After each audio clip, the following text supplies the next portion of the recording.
Bismillahirrahmanirrahim. Assalamualaikum warahmatullahi wabarakatuh. Alhamdulillahi rabbil alamin. Wabihi nasta'inu ala umurid dunya waddin. Wassalatu wassalamu ala nabina Muhammad wa ala alihi wa sahbihi ajma'in. Amma ba'd. Ayyuhal mu'minun yang dimuliakan Allah. Selanjutnya kali ini saya akan menyampaikan bab ketiga dari kitab Daqaiqul Akhbar, yang mana kali ini akan membahas mengenai penciptaan malaikat. Ayyuhal mu'minun yang dimuliakan Allah, ketahuilah bahwa sesungguhnya Allah Subhanahu wa ta'ala menciptakan 4 malaikat yang mulia, yaitu Israfil alaihissalam, Mikail alaihissalam, Jibril alaihissalam, Israil alaihissalam. Dan Allah menyerahkan urusan para makhluk dan urusan mengatur alam kepada para malaikat tersebut, di mana yang pertama Jibril ditugaskan untuk menyampaikan wahyu dan risalah. Yang kedua Mikail ditugaskan untuk mengatur hujan dan rizki. Yang ketiga Israel ditugaskan untuk mencabut nyawa atau ruh. Yang keempat Israfil ditugaskan untuk menjaga sangkakala dan meniupnya pada hari kiamat.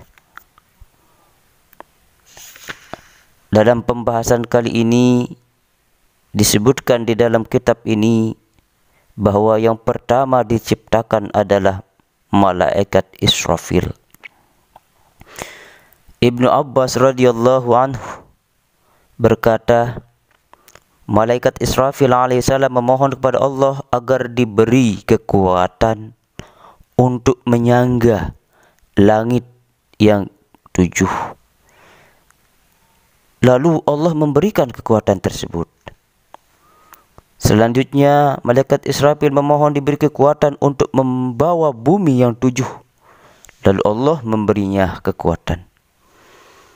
Selanjutnya malaikat Israfil memohon agar kuat membawa angin, gunung, jin, manusia, dan segala macam binatang. Dan Allah pun memberikannya kekuatan kekuasaan.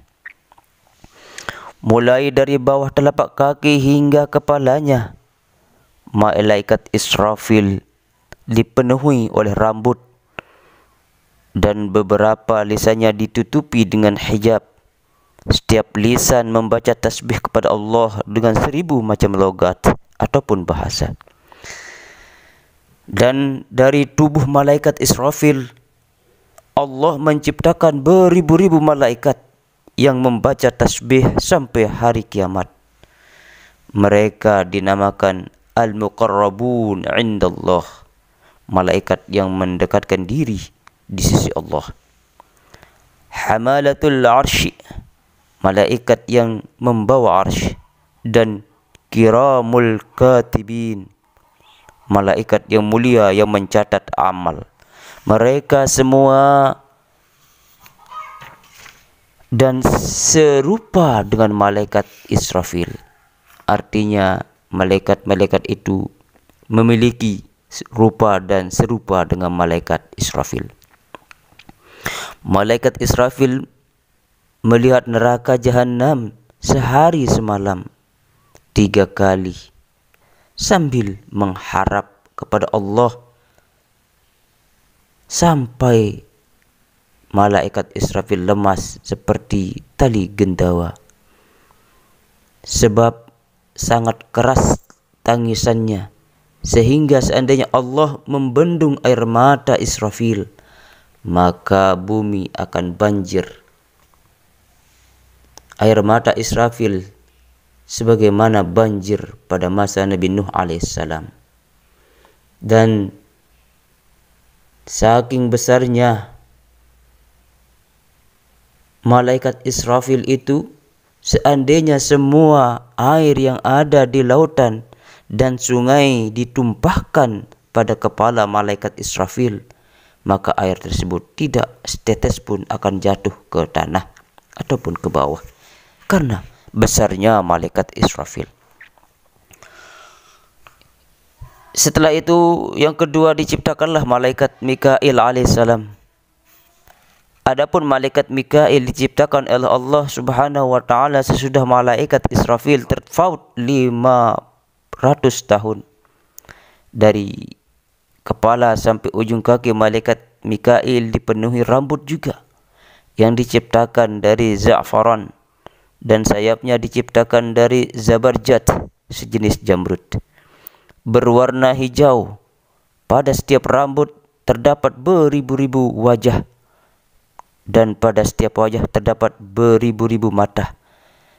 Setiap ada kaum mukmin yang berbuat dosa, maka tersebut menangis karena merasa kasihan.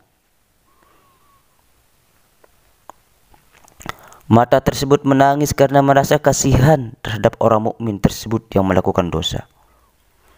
Pada tiap wajah terdapat beribu-ribu mulut, dan pada tiap mulut terdapat beribu-ribu lisan yang berbicara dengan beribu-ribu macam logat atau bahasa.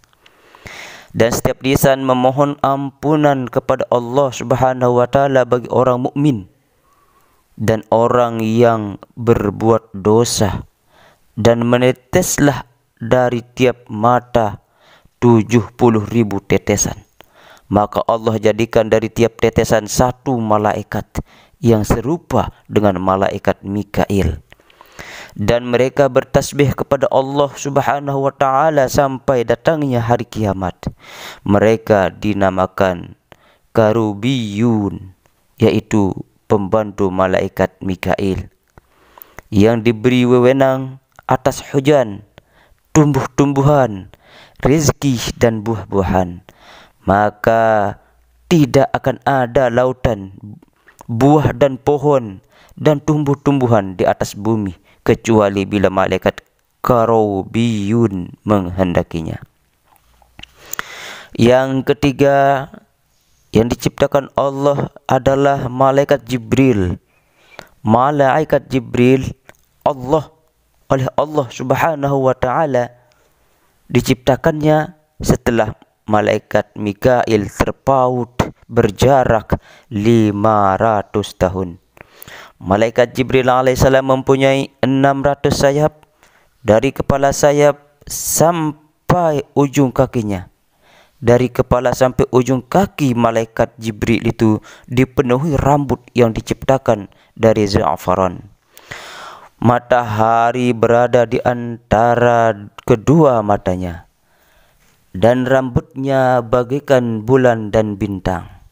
Setiap hari malaikat Jibril masuk ke dalam samudra nur ataupun cahaya, dan ketika keluar jatuhlah dari tiap-tiap sayap beribu-ribu tetesan. Maka dari tiap-tiap tetesan Allah Subhanahu wa taala menciptakan satu malaikat yang serupa dengannya, yakni malaikat Jibril alaihissalam. Dan malaikat itu bertasbih kepada Allah Subhanahu wa taala sampai hari kiamat. Dan malaikat itu pun disebut ruhaniyun, yang berada di bawah kendali malaikat Jibril. Dan yang terakhir, yang keempat, malaikat yang diciptakan oleh Allah pada awal penciptaannya adalah malaikat Israel atau malaikat pencabut nyawa, malaikatul maut. Adapun rupa malaikat Israel alaihissalam adalah seperti rupa malaikat Israfil, dengan beberapa wajah, lisan dan sayap yang sangat besar dan kuat dan kekar, tidak kurang dan tidak lebih. Nah, inilah isi bab 3 dari kitab Daqaiqul Akhbar, karangan Imam Abdurrahim bin Ahmad Al-Qadi yang membahas dan menceritakan tentang malaikat menurut kitab ini. Semoga bermanfaat dan semoga bisa kita jadikan sebagai panutan merenungkan bagaimana proses terjadinya malaikat. Wallahu a'lamu bissawab. Wassalamualaikum warahmatullahi wabarakatuh.